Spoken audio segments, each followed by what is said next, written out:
Hello guys, আজকে আমরা বানাচ্ছি চিজ কেক।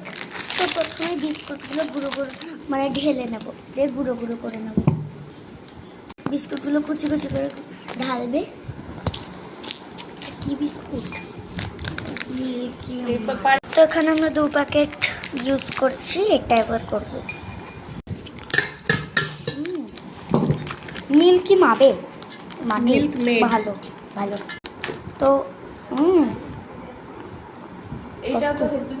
তো মিক্সিতে গুঁড়ো করে নেবো।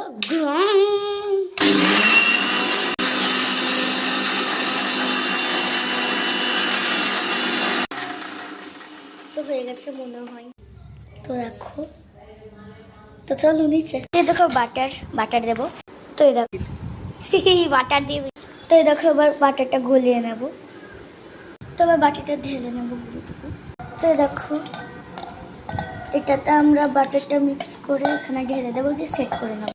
তো এই দেখো সেট করে নিচ্ছি। তো এই দেখো এবার দুধ দিয়ে আমরা ছানা তৈরি করব। আর যেটা আমরা প্রথমে বিস্কুট দিয়ে বানিয়েছিলাম ওটা উপরে ফ্রিজে, ডিপে কেউ রাখবে না। তো দেখো মেরা মাম্মি এখন কলা के साथ बिस्कुट गुঁড়ো खाते हैं। হ্যাঁ। তো এই দেখো ছানা হয়ে যাচ্ছে, এবার কাপড় দিয়ে চিপতে হবে। এখন আমরা বাড়িতে ক্রিম বানাচ্ছি। তো প্রথমেই দেবো কর্নফ্লাওয়ার, দুধে একটু কর্নফ্লাওয়ার দেবো। এবার নেড়ে নেব। তো এই দেখো আমাদের ছানা হয়ে গেছে।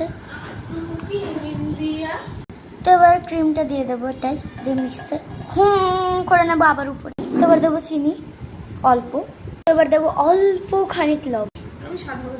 তো উপরে এসে দেখি কোথায় ঢুকিয়েছে, এখানে তো ঢুকিয়েছে, ভালো ঢেলে দেবো। তো এবার ঢেলে দেবো উপরটাই। তো এটা এখন কিসে দিচ্ছে, কি করার জন্য, গরম পানিতে। তবে চকলেট দুটো মেল্ট করে নেব। তো দেখো এবার রেখে আসবো ফ্রিজে। তো টাটা।